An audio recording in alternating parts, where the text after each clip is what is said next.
Actually பார்த்தீங்கன்னா, சென்னையில பிப்ரவரி 2025 7 and 8ல comic Khan நடக்க போகுது. ஸோ அந்த காமிக் கான்க்காக நாங்க வந்து பார்த்தீங்கன்னா, 3 பேருக்காக கிவ்அவே டிக்கெட் வந்து குடுக்க போறேன். ஸோ யார் யாருக்கெல்லாம் டிக்கெட் வேணுமோ அவங்கலாம் மறக்காம சப்ஸ்கிரைப் பண்ணிக்கணும், லைக் பண்ணிக்கணும், கமெண்ட் பண்ணிக்கணும். அது மட்டும் இல்லாம நம்ம வீடியோவை ஷேர் பண்ணிக்கணும். ஸோ இந்த வீடியோன்னு இல்ல, மோஸ்ட்லி இனிமேல் போற போற எல்லா வீடியோக்கும் இந்த ரூல்ஸ பண்ணிக்கணும். ஸோ அப்பனா தான் நான் வந்து அந்த கிவ்அவே அவங்களுக்கு வந்து குடுப்பேன். அதுவும் 3 பேருக்கு மட்டும் தான். ஸோ சீக்கிரமா அந்த காமிக் கான் டிக்கெட் வந்து புக் பண்ண பாருங்க. அண்ட் மறக்காம நம்ம சேனல்ல வந்து ஷேர் பண்ணுங்க. ஸோ ஆக்சுவலி பார்த்தீங்கன்னா இனி நமக்கு போகிறது மெகாமினோ கெஃபே டேரேஸ் அப்படின்ற சீரிஸோட சீசன் 1ஓட எபிசோட் 3 தான். ஸோ மறக்காம பாருங்க, முக்கியமாக சேனல் சப்ஸ்கிரைப் பண்ணுங்க. அது மட்டும் இல்லாமல் நீங்கள் போகிற ஒவ்வொரு லைக் அண்ட் கமெண்ட் எனக்கு மோட்டிவேஷன் பண்ணிட்டு இருக்கு. ஸோ மறக்காம அதுவே பண்ணுவீங்கன்னு நினைக்கிறேன். தேங்க்ஸ் ஃபார் வாட்சிங். அது மட்டும் இல்லாமல் காமிக்கானில் நீங்கள் யாரும் வரணும், உங்களுக்கு இவவே வேணும் அப்படின்னா மறக்காம சேனலில் நான் சொன்ன மாதிரி காமிக்கான் அப்படின்னு சொல்லிட்டு டைப் பண்ணுங்க கமெண்ட்ல. ஸோ உங்களில் 3 பேருக்கு வந்து பார்த்தீங்கன்னா நான் வந்து காமிக்கானோட ஃப்ரீ பாஸ் கொடுப்பேன். ஸோ மறக்காம என்ஜாய் பண்ணலாம். ஓகே, இனி சேனலில் பார்த்தீங்கன்னா நம்ம ஸ்டார்டிங்கில் நம்ம சீரிஸ் நம்ம ஓக்காச்சான் இருக்காங்களா, ஐ மீன் நம்ம பிங்க் மட்டும் இருக்காங்களா, அவங்களுக்கு நம்ம ஹீரோக்கும் சண்டை ஓயலைங்க. சும்மா பார்த்தீங்கன்னா அந்த வாஷிங் மிஷின்ல ரொம்ப பெரிய பிரச்சனையா ஓடிட்டு இருக்கு. நம்ம ஹீரோமே இன்னும் திருந்தலங்க. என்ன சொல்லிட்டு இருக்கானா, இங்க பாரு தனித்தனியா துவைக்க முடியாது, அதுவும் நான் சாக்ஸ் தானே போட்டிருக்கேன் அப்படின்னு சொல்லி கேட்டுட்டு இருக்கான். சாக்ஸா இருந்தாலும் சரி, அது ஓன் துணியா இருந்தாலும் சரி, எனக்கு தனியா துவைக்க தான் பிடிக்கும் அப்படின்னு மாதிரி சொல்லிட்டு இருக்காங்க. கிட்டத்தட்ட வந்து பாத்தீங்கன்னா நம்ம ஹீரோ வந்து தனித்தனியா செலவு பண்ண முடியாது, ஒன்னா தான் போடுவேன்னு சொல்லிட்டு இருக்காங்க. பிங்க் மட்டுமே விட்டு கொடுக்க மாட்டீங்க. ஸோ 2 பேருக்கு சண்டை நடந்துட்டு இருக்கு. இதெல்லாம் பார்த்து நம்ம ரியோமே என்ன யோசிக்கணும், கடைசி வரைக்கும் இவங்க நிப்பாட்டவே மாட்டேன் மாதிரி யோசிச்சுட்டு இருக்கா. இப்போ ஹீரோமே அதோட ஸ்டார்ட்ஸ் வந்து செக் பண்ணி பார்த்துட்டு இருக்கான். அந்நேரத்துல வந்து பாத்தீங்கன்னா அந்த ரியோன்ற பொண்ணுமே இங்க பாரு இப்படியே சண்டை போட்டீங்கன்னா கடைசி வரைக்கும் உருப்படவே மாட்டீங்க. சோ எல்லாருமே ஒன்னா பேட்சப் ஆகுங்க. அது மட்டும் இல்லாம ஓனர் எம்ப்ளாயி 2 பேருமே ஒன்னா இருந்தா மட்டும்தான் கெஃபே நல்லபடி நடத்த முடியும் அப்படின்னு சொல்லிட்டு இருக்கா. சோ இதை கேட்டு நம்ம ஹீரோக்குமே என்ன பண்ணன்னு தெரியல. இங்க பாரு நான் பேஞ்சனே சண்டை போடல, நான் என்ன பண்ணாலும் அந்த பொண்ணு கத்திக்கிட்டே இருக்கா, ஏன்னா சும்மா கத்திக்கிட்டே இருந்தா பாரு நான் என்ன பண்றது அப்படின்னு சொல்லிட்டு நம்ம ஹீரோமே சொல்லிட்டு இருக்கா. சரி ஓகே, காலங்கத்துல ஹென்டை பார்க்காம ஒழுங்கா நான் சொல்றதை செய்ய அப்படின்னு சொல்லிட்டு இருக்கா. ஏமா நான் ஹென்டை எல்லாம் பார்க்கலாமா, ஸ்டாக்ஸ் தான் செக் பண்ணிட்டு இருக்கேன்னு சொல்லிட்டு இருக்கா நம்ம ஹீரோ மேனு. இப்போ வந்து பாத்தீங்கன்னா நம்ம ஹீரோமே யோசிச்சு பார்க்கறான், சப்போஸ் கெஃபே ஓபன் பண்ணதுக்கு அப்புறம் நாங்க இப்படி சண்டை போட்டுட்டு இருந்தா கண்டிப்பா கஸ்டமர் எல்லாரும் தப்பா நினைச்சுக்கோங்க, அப்புறம் ரேட்டிங் எல்லாம் மொக்கையா போயிடும், அப்புறம் மொத்தமா வந்து பாத்தீங்கன்னா ப்ராப்ளம் ஆயிரும் அப்படின்னு சொல்லிட்டு நம்ம ஹீரோமே யோசிச்சுட்டு இருக்கான். சரி ஓகே, பட் இவகிட்ட பேசுறது ஒண்ணு, ஒரு பெரிய சிங்கத்துக்கிட்ட பேசுறது ஒண்ணு அப்படின்னு நம்ம யோசிச்சுட்டு இருக்கான் பாருங்க. ஆன்லைன்ல பாத்தீங்கன்னா அக்கானமே அந்த சைடு உட்காந்துட்டு இருக்காங்க. அவங்க என்ன சொல்லிட்டு இருக்காங்க, இங்க பாரு நீ மைண்ட் வாய்ஸ் நினைச்சு ஓப்பனா பேசிட்டு இருக்கப்பா அப்படின்னு சொல்லிட்டு இருக்காங்க. பத்தாதுக்கு அவன் என்ன பண்ணாலும் கியூட்டா இருக்கு அப்படின்னு சொல்லு அப்படின்ற மாதிரி சொல்லிட்டு இருக்காங்க. நானுமே நேத்து உன்னை கியூட்டா இருக்குன்னு சொல்லிட்டு சும்மா சொன்னேன். பட் இருந்தாலும் வந்து பாத்தீங்கன்னா நீயே வந்து பிளஷ் ஆகல, அந்த பொண்ணு எப்படி பிளஷ் ஆவா, அவ ஆல்ரெடி என்ன கரிச்சு கொட்டிட்டு இருக்கா அப்படின்னு சொல்லி கேட்கும்போது பாத்தீங்கன்னா நம்ம அக்கானேமே ஆக்சுவலி கியூட்டா இருக்குன்னு சொல்லும் போது வந்து பாத்தீங்கன்னா பிளஷ் ஆயிருப்பாங்க. பட் அவங்க மனசுக்குள்ளே வச்சுப்பாங்க, வெளியே வந்து காமிச்சிக்க மாட்டாங்க. அது மட்டும் இல்லாம அந்நேரத்துல ஏமின்ற பொண்ணு என்ன சொல்லிட்டு இருக்குன்னா, ஐஸ் வைக்கிறது நிறைய டைப் இருக்கு, ஒன்னால முடியும் கண்டிப்பா ஐஸ் வைன்னு சொல்லிட்டு டம்பிள்ஸ்ல கையில வச்சு சொல்லிட்டு இருக்கான். அதே நேரத்துல வந்து பாத்தீங்கன்னா இவன் சும்மா தான் நின்றுட்டு இருக்கான். பட் பின்னாடி பிங்க் மணி இருக்குல்ல, அந்த பொண்ணு என்ன செய்யணும், என்ன சும்மா நின்றுட்டு இருக்கா, ஒழுங்கா போய் வேலையை பாருன்னு சொல்லிட்டு இருக்கா. இங்க பாரு இந்த பொண்ணு கிட்ட எப்படிதான் பேசுறதுன்னு சொல்லிட்டு நம்ம ஹீரோவே பாத்தீங்கன்னா கான்ல கத்த வரா, பட் இருந்தாலும் கத்தக்கூடாது அப்படின்னு சொல்லிட்டு பொறுமையா உட்காந்துட்டு பாத்தீங்கன்னா நீ வந்து கிளீனிங் பண்ண மாட்டேன்னு சொல்ற, பட் நீ கிளீனிங் பண்ணிட்டு இருக்க, ரொம்பவே கியூட்டா இருக்குன்னு சொல்றான் பாருங்க. இதை கேட்டு அந்த பொண்ணுக்கு வேணும் என்ன மூஞ்சிரா இது, வாயில மட்டும்தான் வந்து கியூட்டா இருக்குன்னு வருது, பட் மூஞ்சியை பாக்குறதுக்கு என்ன ஏதோ கடிச்சு கொலற மாதிரி வருதுன்ற மாதிரி சொல்லிட்டு இருக்காங்க. சோ திரும்பி சண்டை ஆரம்பிச்சிட்டாங்க. இதை பார்த்து ஏமி என்ன சொல்லியிருக்கா, இவங்க என்ன டாம் அண்ட் ஜெரி மாதிரி சண்டை போட்டு இருக்காங்கன்னு சொல்லிட்டு இருக்காங்க. அது மட்டும் இல்லாம அன்னைக்கு நைட் வந்து பாத்தீங்கன்னா எல்லா சாப்பாடும் நல்லா இருக்கு, பட் சேலட்ல மட்டும் நல்லா இல்லை அப்படின்னு சொல்லிட்டு இருக்கா பாருங்க. பார்த்தா அந்த சேலரை செஞ்சதே அந்த பிங்க் மண்டை தான். யாராச்சும் சேலர்ல வினிகர் கலப்பாங்களா அப்படின்ற மாதிரி சொல்லிட்டு நம்ம ஹீரோமே யோசிச்சுட்டு இருக்கா. அது ஒயின் வினிகர் வேற. இப்படியே போய்கிட்டு இருந்தா என்னதான் பண்ண போறேன்னு சொல்லிட்டு யோசிச்சுட்டு இருக்கா பாருங்க. சரி ஓகே, கடைசியா ஒரு தடவை போய் சொல்லி பார்ப்போம் அப்படின்னு சொல்லிட்டு நம்ம ஹீரோமே பாத்தீங்கன்னா அந்த பொண்ணை போய் மீட் பண்ண போறா பாருங்க. பார்த்தா அந்த பொண்ணுமே உள்ள மெய்ட் ட்ரெஸ்ல இருக்கா. ஆமா என்ன காஸ்டியூம் இது அப்படின்னு சொல்லிட்டு இருக்கான். பரவாயில்ல காஸ்டியூம் நல்லா இருக்கு, அது நீ எதனா பண்ணிட்டு இருக்கேன்னு சொல்லிட்டு இந்த பொண்ணுமே கேட்டுட்டு இருக்கா பாருங்க. அந்நேரத்துல நம்ம ஹீரோ மேனு எப்படியாச்சும் ஒரு காம்ப்ளிமெண்ட் பண்ணியே ஆகணும், கியூட்டா இருக்குன்னு சொல்லி ஆகணும் அப்படின்னு சொல்றதுக்காக நம்ம ஹீரோமே என்ன பண்றான்னா இந்த காஸ்டியூமை போட்டதுனால தான் நீயே அழகா இருக்கேன்னு சொல்றான். பட் ஆக்சுவலி பாத்தீங்கன்னா நம்ம ஹீரோ சொல்ல வந்தது வேறங்க. என்னன்னு பார்த்தா நீ இந்த காஸ்டியூமை போட்டதுனால இந்த காஸ்டியூமுக்கே பெருமைன்னு சொல்ல வந்திருப்பான். பட் ஆக்சுவலி மாத்தி சொன்னதுனால மொத்தமா முடிஞ்சு போச்சு. அது மட்டும் இல்லாம அந்த பொண்ணை வந்து அழகா இல்லைன்னு சொல்லாம சொல்லிட்டோமேன்னு சொல்லிட்டு மனசுல புலம்பிக்கிட்டு இருக்கான். அவ்வளவுதான் நாசமா போச்சுன்னு சொல்லிட்டு இருக்கா பாருங்க. பட் அந்த பொண்ணு என்னன்னா சிரிச்சுக்கிட்டு இருக்கு. அது மட்டும் இல்லாம என் காஸ்டியூம் ரொம்ப பிடிச்சிருக்கா அப்படின்னு சொல்லிட்டு இருக்கா பாருங்க. என்னடா இது நம்ம எதிர்பார்த்ததுக்கு ஆப்போசிட்டா இருக்கு அப்படின்னு சொல்லிட்டு நம்ம ஹீரோமே யோசிச்சுட்டு இருக்கா. அந்நேரத்துல பாத்தீங்கன்னா அந்த பொண்ணுமே உண்மையை உடைக்குது. என்னன்னு பார்த்தா இந்த பொண்ணு ஆக்சுவலி ஃபேஷன் டிசைனருங்க. சோ அதனால வந்து பாத்தீங்கன்னா இந்த காஸ்டியூமோட மாடல் அது மட்டும் இல்லாம எல்லாமே ரெடி பண்ணது என்னன்னா இந்த பொண்ணு தான் ரெடி பண்ணிருப்பா. காஸ்டியூமை பாருங்க ரொம்பவே தேங்க்ஸ், உனக்கு ரொம்ப நல்ல ஐஸ் இருக்கு, அது மட்டும் இல்லாம நீ வந்து ஐஸ் வைக்காக சொல்லலையே அப்படின்னு சொல்லி கேட்கும் போது இல்ல நான் வந்து உண்மையிலேயே வந்து சொல்லிட்டு இருக்கேன் அப்படின்னு சொல்லியிருக்கேன். பட் ஆக்சுவலி வந்து பாத்தீங்கன்னா ஹீரோ உண்மையா தான் சொல்லியிருப்பான். ஏன்னா காஸ்டியூம் வந்து ரொம்ப நல்லா இருக்கும். இந்த மாதிரி ஒரு மேட் காஸ்டியூமை ஒண்ணுமே பாத்தீங்கன்னா இவ்வளவு டீடைலான ஒர்க்கை வந்து பாத்துருக்க மாட்டேன். அது மட்டும் இல்லாம ரொம்பவே ரிசர்ச் பண்ணி பண்ணிருக்கு அப்படின்னு சொல்லும்போது ஆமா உங்க பாட்டியுமே சொன்னாங்க நீ ஒரு வருங்காலத்துல ரொம்ப பெரிய ஃபேஷன் டிசைனரா வருவ அப்படின்ற மாதிரி சொல்லிட்டு இருப்பாங்க. அது மட்டும் இல்லாம நீ சொல்றது உண்மை நம்புறேன்னு சொல்லிட்டு இருக்காங்க. ஏன் அப்படின்னு கேட்டா இல்ல உங்க பாட்டி சொல்லிருக்காங்க நீ ஒன்னும் முக்கியமான விஷயத்தெல்லாம் போய் சொல்ல மாட்டேன் அப்படின்னு சொல்லிட்டு இருக்காங்க. சோ இதை கேட்டு பாத்தீங்கன்னா நம்ம ஹீரோமே லைட்டா பிளஷ் ஆயிட்டு இருக்காங்க சைடு. அண்ட் அந்த பொண்ணு என்ன சொல்லிட்டு இருக்காங்க, இங்க பாரு உங்களோட காஃபியுமே கொஞ்சம் இன்க்ரீஸ் ஆயிடுச்சுன்னு சொல்லிட்டு இருக்காங்க. அப்படியே அன்னைக்கு டே முடிஞ்சிருது. அப்படி மறுநாள் ஆகுது. மறுநாள் வந்து பாத்தீங்கன்னா நம்ம ஹீரோமே ஸ்டாக்ஸ்ல வந்து பாத்துட்டு இருக்கான். அதே டைம்ல நம்ம ஏமியுமே பாத்தீங்கன்னா தம்பிள்ஸ் வச்சு விளையாண்டுட்டு இருக்கா. இங்க பாரு லேப் வச்சிருக்கேன், தம்பிள்ஸ் மேல போட்டு என்ன ஆகும், சோ இங்க இருந்து கிளம்புன்னு சொல்லிட்டு இருக்கா. அது மட்டும் இல்லாம பயங்கரமா கத்தி அனுப்பிச்சு விட்டுறா. நம்ம ஏமியுமே பாத்தீங்கன்னா ஏதோ விளையாட்டு பொண்ணு மாதிரி விளையாண்டுகிட்டு இருக்கு நம்ம ஹீரோ மேல. அண்ட் லேப் அண்ட் போன் அங்கேயே வச்சுட்டு போயிட்டு மென்ஷன் பண்ணலாம். சரி ஓகே, நானே பாத்தீங்கன்னா மத்தவங்க எல்லாருமே ரெகுலர் விசிட் போட்டேன். சோ நாளைக்கு வந்து கண்டிப்பா நம்ம வந்து கெஃபே ஓபன் பண்ணிடலாம், எல்லாருமே ஹாப்பி தானு சொல்லிட்டு இருக்கா. அதே நேரத்துல வந்து பாத்தீங்கன்னா எல்லாருமே ரொம்ப ஹாப்பியா இருக்குன்னு சொல்றாங்க. இந்த கெஃபேவை திரும்பி ரன் பண்ணுவோம்னு எதிர்பார்க்கவே இல்லை. அதுவும் நீ எங்க மாஸ்டர் பண்ணி சொல்லிட்டு சத்தியமா எதிர்பார்க்கலன்னு சொல்லிட்டு எல்லாருமே சொல்லிட்டு இருக்காங்க.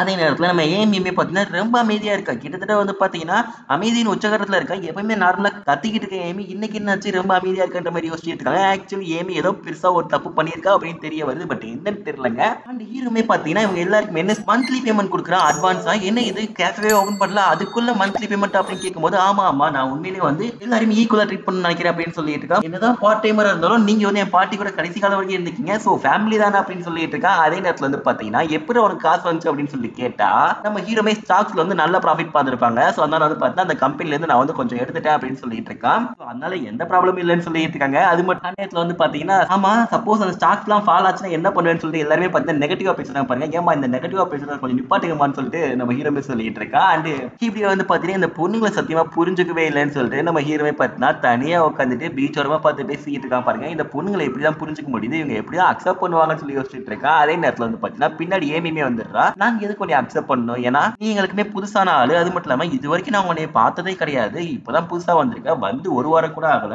அதுக்குள்ள அக்செப்ட் பண்ணா எப்படி அக்செப்ட் பண்ண முடியும் அப்படின்னு சொல்லி கேட்டுட்டு இருக்காங்க. பத்தாவதுக்கு வந்து பாத்தீங்கன்னா நம்ம என்னதான் ஃபேமிலியா இருந்தாலும் எல்லாமே கொஞ்சம் டைம் இருக்கும் அப்படின்ற மாதிரி சொல்லிட்டு இருக்காங்க. இந்த பொண்ணு என்ன பேசிட்டு இருக்கு அப்படின்னு சொல்லி சுத்தமா புரிய மாட்டேங்குது. அது மட்டும் இல்லாம ஒருவேளை நம்ம எல்லாருமே ஒன்னா இருக்கிறது காரணம் நம்ம கிராண்ட்மா தானே அப்படின்னு சொல்லி யோசிச்சுட்டு இருக்கான். பட் திடீர்னு வந்து பாத்தீங்கன்னா நம்ம எல்லாருமே ஒன்னா இருக்க காரணம் ஏமின்ற பொண்ணு என்ன சொல்லிருக்கான், நான் தான் அப்படின்னு சொல்லிட்டு இருக்கா. என்னமா வளர்ற அப்படின்னு சொல்லிட்டு நம்ம ஹீரோக்கு சுத்தமா ஒரு இலவும் புரிய மாட்டேங்குது. நமக்குமே ஒண்ணுமே புரிய மாட்டேங்குது என்ன சொல்ல வரா அப்படின்னு சொல்லிட்டு. சரி ஓகே ஏதோ சொல்ல வர, பட் என்ன சொல்ல வரேன்னு புரியல, உண்மையிலேயே மென்டலா மாறிட்டாளா அப்படின்னு சொல்லிட்டு நம்ம ஹீரோமே பாத்தீங்கன்னா மைண்ட்லயே சொல்லிட்டு இருக்கா. சரி சரி இப்ப என்ன சொல்ல வர அப்படின்னு சொல்லி கேட்டா இல்ல நம்ம எல்லாம் ஒரே ஃபேமிலி, சோ ஃபேமிலிக்குள்ள மறப்போம் மன்னிப்போம்ன்ற மாதிரி இருப்போன்ற மாதிரி சொல்லிட்டு இருக்கா. இந்த பொண்ணு ஏதோ பிளான் பண்ணிருக்கு அப்படின்னு சொல்லிட்டு நம்ம ஹீரோமே கண்டுபிடிச்சிட்டான். பட் என்ன பிளான் பண்ணிருக்குன்னு தெரியலன்ற மாதிரி நம்ம ஹீரோமே யோசிச்சுட்டு இருக்கா. என்னடான்னு சொல்லிட்டு வீட்டுல போய் பார்த்தாதாங்க தெரியுது. பார்த்தா லேப்பு அண்ட் போன் ரெண்டையும் போட்டு உடச்சு வச்சிருக்கா. நாசமா போச்சு, இது யாரா உடச்சா அப்படின்னு கேட்டா அந்த ஏமி தாங்க. வீட்டுல வந்து டம்பிள்ஸ் வச்சு லாண்ட் இருப்பான்னு சொன்னோம் பாத்தீங்களா, சோ அந்த டம்பிள்ஸ் வச்சு லாண்டுட்டு இருக்க பாத்தீங்கன்னா டம்பிள்ஸ் ஆக்சுவலி அந்த போன் அண்ட் லேப்ல ரெண்டு மேலேயும் விழுந்துரும். அதனால வந்து பாத்தீங்கன்னா மொத்தமா கீழே விழுந்துரும்.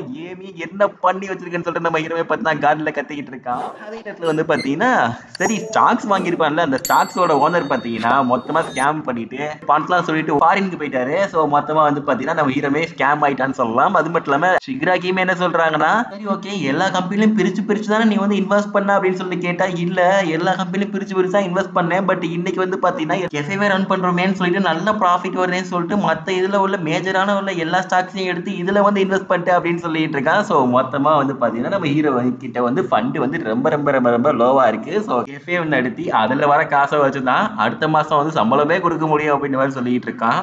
ஏமி கையில மாட்டினா அவ்வளவுதான் சொல்லிட்டு நம்ம ஹீரோவே பாத்தீங்கன்னா ஏமியோட தலையை பிடிச்சா மேய்ஞ்சிட்டு இருக்கான். சோ மறுநாள் ஆகுது. மறுநாள் பாத்தீங்கன்னா கெஃபே ஓபன் பண்ணிட்டாங்க. அது மட்டும் இல்லாம அந்த பொண்ணுங்களாமே பாத்தீங்கன்னா வெயிட்ரஸ்ல இருக்கும்போது பரவாயில்ல ஓரளவுக்கு சூட் ஆகுது அப்படின்னு சொல்லிட்டு இருக்கான். அதே நேரத்துல அந்த பிங்க் மணி என்ன சொல்றாங்க, இங்க ஒழுங்கா நடிக்காம கியூட்டா இருக்குன்னு சொல்ல அப்படின்ற மாதிரி சொல்லிட்டு இருக்காங்க. வாய் வரைக்கும் வந்துச்சு சொல்லிடு அப்படின்னு சொல்றாங்க. அதுக்கப்புறம் வந்து பாத்தீங்கன்னா சரி சரி கியூட்டா தான் இருக்குன்னு சொல்லிட்டு இருக்கான். சோ ஃபைனலி வந்து பாத்தீங்கன்னா எல்லாருமே ஓபன் பண்ணதுக்கு அப்புறம் அக்கானைய பார்த்துட்டு என்ன சொல்லிட்டு இருக்கானா, இந்த ட்ரெஸ் உண்மையிலே அக்கானைக்கு தான் சூட் ஆகுது, பாக்கிறதுக்கு ஒரு ரிச் லேடி அது மட்டும் இல்லாம ஒரு வெல் டிசர்வ்டு ஹிஸ்டோரியன் லேடி மாதிரி இருக்கு அப்படின்னு சொல்லிட்டு இருக்கான். இதை கேட்ட அக்கானைய பாத்தீங்கன்னா பயங்கரமா பிளஷ் ஆகிட்டு இருக்காங்க. ஹீரோவை கிண்டல் பண்ணிட்டு இருக்காங்க. அதுக்கப்புறம் நம்ம ரிக்கோவுமே என்ன சொல்லிட்டு இருக்காங்க, இங்க பாரு கடைக்கு வர எல்லாருமே நல்ல கஸ்டமர் இருக்க மாட்டாங்க, சோ நீ வந்து கண்டிப்பா கோவத்தை கண்ட்ரோல் பண்ணிக்கணும் அப்படின்னு சொல்லியிருக்காங்க. சரி ஓகே நான் கண்ட்ரோல் பண்ணிக்கிறேன். அண்ட் ஏமியோட கைகால மட்டும் எப்படினாலும் கெட்டி போட்டுருக்கேன், யாரை வந்து அடிப்பாங்க கூட தெரியாது அப்படின்னு சொல்லிட்டு இருக்கான். அப்படி வந்து பாத்தீங்கன்னா ஃபர்ஸ்ட் கஸ்டமர் வராங்க. அண்ட் அவங்களுமே வந்துட்டு பாத்தீங்கன்னா காஃபி வந்து நல்லா இருக்குன்னு சொல்லிட்டு போறாங்க. சோ கிட்டத்தட்ட வந்து பாத்தீங்கன்னா அக்கம் பக்கத்துல இருந்து ஏகப்பட்ட கஸ்டமர்ஸ் வந்துட்டு இருக்காங்க. அண்ட் எல்லாருமே காஃபி நல்லா இருக்கு அப்படின்னு சொல்லிட்டு இருக்காங்க. இதை கிட்ட நம்ம ஹீரோக்கு ரொம்ப ஹாப்பி ஆகுது. அண்ட் அந்த பொண்ணுங்களை பத்தி சொல்லவே தேவையில்லை, எல்லாருமே பாத்தீங்கன்னா பயங்கர ஹாப்பியில இருக்காங்க மென்ஷன் பண்ணலாம். சோ இப்படி நல்லா போய்கிட்டு பாத்தீங்கன்னா குறுக்கு அந்த கௌஷிக் வந்துன்ற மாதிரி வயசான ஒரு ஆள் வராரு. அவர் என்ன சொல்லிட்டு இருக்காருன்னா, அந்த கிளவி இருக்கிற வரைக்கும் இந்த கேஃபே ரன் ஆயிட்டு இருந்துச்சு, அந்த கிளவி செத்தக்கு அப்புறம் மொத்தமா கேஃபே அடித்துட்டு போயிருவீங்கன்னு நினைச்சேன், பரவாயில்லையே திரும்பி ஓபன் பண்ணீங்கன்னு சொல்லிட்டு கிட்டத்தட்ட வந்து பாத்தீங்கன்னா அவங்க பாட்டியை பத்தி கொஞ்சம் கேவலமா பேசுற மாதிரி பேசிட்டு இருக்காரு. செத்துட்டாங்க இருந்தாலும் அந்த அளவுக்கு மரியாதை கொடுக்காட்டி இவ்வளவு கேவலமா பேசிட்டு இருக்காரு அப்படின்னு சொல்லிட்டு நம்ம ஹீரோவே காண்டாயிட்டு இருக்கான். பார்த்தாலாம் தெரியுது ஆக்சுவலி பார்த்தா இந்த ஆள் வந்து நம்ம பாட்டிக்கு வந்து கடன் கொடுத்திருப்பாரு. அப்கோர்ஸ் அவங்க பாட்டி வந்து கடனை கட்டிடுவாங்க. பட் இருந்தாலும் பாத்தீங்கன்னா அவங்க பாட்டி வந்து கடன் கொடுத்திருக்காரு அப்படின்றதுக்காக பாஸ்ட்ல வந்து பாத்தீங்கன்னா கொஞ்சம் மரியாதை நடந்துக்குவாங்க. பட் இருந்தாலும் இந்த ஆள் வந்து பாத்தீங்கன்னா நமக்கு கீழே உள்ள எல்லாருமே வந்து ஒரு கரப்பாம்பூச்சி தான் அப்படின்ற மாதிரி சொல்லிட்டு நம்ம பாட்டி கிட்டே சொல்லியிருப்பாங்க பாருங்க. இது நம்ம ஹீரோமே பார்த்திருப்பான் கண்ணு முன்னாடி. சோ இந்த ஆள் எதுக்குடா கெஃபே வந்தா அப்படின்னு சொல்லிட்டு அங்க உள்ள பொண்ணுங்க வந்து பாத்தீங்கன்னா எல்லாருமே முறைச்சு பார்த்துட்டு இருக்காங்க. அது மட்டும் இல்லாம எப்படினாலும் நம்ம ஹீரோ கோவப்பட இருக்காது. கண்டிப்பா கோவப்பட்டனா மொத்த பிசினஸ் பாலா போயிடும். சோ எதுனாலும் சரி நடுவுல போய் நம்ம போய் தடுக்கிற மாதிரி இருக்கணும் அப்படின்னு சொல்லிட்டு நம்ம பிங்க் மாண்டா அப்புறம் ஏமி வந்து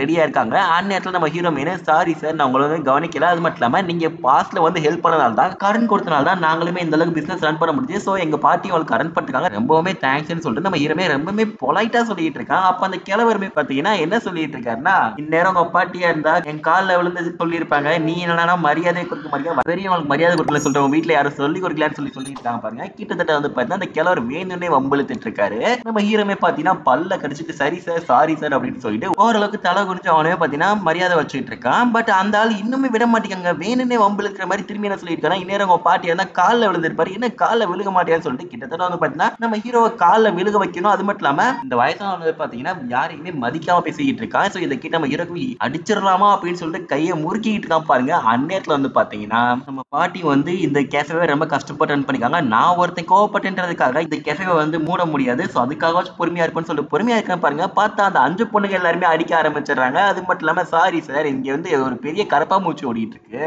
அதுவும் பல வருஷமா ஓடிட்டு இருக்கு. நாங்களும் எவ்வளவு அடிச்சு திறந்து ட்ரை பண்ணிருக்கோம். பட் திரும்பி வந்துட்டு இருக்கு. அந்த பெரிய சைஸ் கரப்பாம்பூச்சி நீங்க பாத்தீங்கன்னா நீங்களே மிதிச்சிருங்க சார் அப்படின்னு சொல்லிட்டு இருக்கான். சோ நீ தாண்டா அந்த கரப்பாம்பூச்சி வெளியே போறா அப்படின்னு சொல்லிட்டு நம்ம ஹீரோமே பாத்தீங்கன்னா அந்த வயசான ஆளு சொல்லாம சொல்லிட்டு இருக்கான் பாருங்க. அந்நேரத்துல அந்த வயசான ஆளு கொஞ்சம் வார்த்தையை மீறி விட்டுறாரு. என்னன்னு பார்த்தா என்ன பொண்ணுங்களை வச்சு தப்பான வேலை எதுவும் பண்ணிட்டு இருக்கீங்க அப்படின்னு கேட்கறாரு பாருங்க. இதை கிட்ட நம்ம ஹீரோமே பாத்தீங்கன்னா செம்ம காண்டாயிடுறான். என்னன்னு பார்த்தா எப்படி நீ அதை சொல்ல போச்சு. அது மட்டும் இல்லாம இங்க உள்ள எல்லாருமே சாட்சிக்கு வருவாங்க. சோ இந்த மாதிரி பேசிக்கிட்டு இருந்தீங்கன்னா என்ன வயசான காலத்துல ஹராஸ்மென்ட் கேஸ்ல உள்ள போக போறியா அப்படின்னு சொல்லிட்டு நம்ம ஹீரோமே சொல்லிட்டு இருக்கான் பாருங்க. இங்க பாரு நான் இங்க இருந்து கிளம்புறேன். அது மட்டும் இல்லாம உங்களை சும்மா விட மாட்டேன் அப்படின்னு சொல்லி போயிட்டு இருக்கான் பாருங்க. பாத்துக்கலாம்டா அப்படின்னு மாதிரி சொல்லிட்டு நம்ம ஹீரோமே சொல்லிட்டு இருக்கா. சோ இதெல்லாம் பார்த்துட்டு பரவாயில்ல நீ வந்து உண்மையிலேயே ஒரு ஓனர் தான் அப்படின்னு சொல்லிட்டு அந்த பொண்ணு எல்லாமே சொல்லிட்டு இருக்காங்க. எங்களுக்காக பேசுனதுக்கு ரொம்பவே தேங்க்ஸ்ன்ற மாதிரி சொல்லிட்டு இருக்காங்க. அந்த அக்கானே வந்து பாத்தீங்கன்னா அந்த ஆள் அடிக்கிறதுக்கு கையில வந்து பாத்தீங்கன்னா தொடப்பு கட்டையை எடுத்துட்டு வந்திருப்பாங்க. சோ தொடப்பு கட்டையை எடுத்து அந்த ஆள் அடிச்சுன்னு வச்சுக்கோ அப்புறம் நம்மளதான் கேஸ்ல உள்ள போகணும். சோ இனிமேல் இந்த மாதிரி பண்ணாதீங்கன்னு சொல்லிட்டு நம்ம ஹீரோமே பாத்தீங்கன்னா ரொம்ப அட்வைஸ் பண்ணிட்டு இருக்கா. அண்ட் ஹயாச்சி வந்து பாத்தீங்கன்னா என்ன சொல்லிட்டு இருக்கா நாம எதுவுமே எடுக்கல அப்படின்னு சொல்லும் போது நீ வந்து எதுவுமே எடுக்க வேணாம் கையே போதும் அந்த மூஞ்சி உடைக்கிறதுக்கு அப்படின்னு சொல்லிட்டு இருக்காங்க. சோ அதோட பாத்தீங்கன்னா எல்லாமே நிம்மதியா முடிஞ்சிச்சு. சோ ஃபைனலி இந்த இடத்துல வந்து பாத்தீங்கன்னா ஷிகராக்கி இருக்காங்களா அவங்க என்ன சொல்றாங்கன்னா ஹயாட்டோன்றத நம்ம ஹீரோட பேரு ஆக்சுவலி பாத்தீங்கன்னா 15 வருஷம் ஆச்சு பட் இன்னும் மாறவே இல்லை அப்படின்னு சொல்லியிருக்காங்க. சோ இவங்க சொல்றது வந்து பார்த்தா நம்ம ஹீரோவை ஆக்சுவலி வந்து பாத்தீங்கன்னா உங்களுக்கு உண்மையிலே தெரியும் போல பாஸ்ட்ல. சோ அது என்ன ஸ்டோரின்னு சொல்ல தெரியல. சோ மறக்காம பாப்போம். அண்ட் முக்கியமா சேனல் சப்ஸ்கிரைப் பண்ணுங்க. தேங்க்ஸ் ஃபார் வாட்சிங். Bye bye by.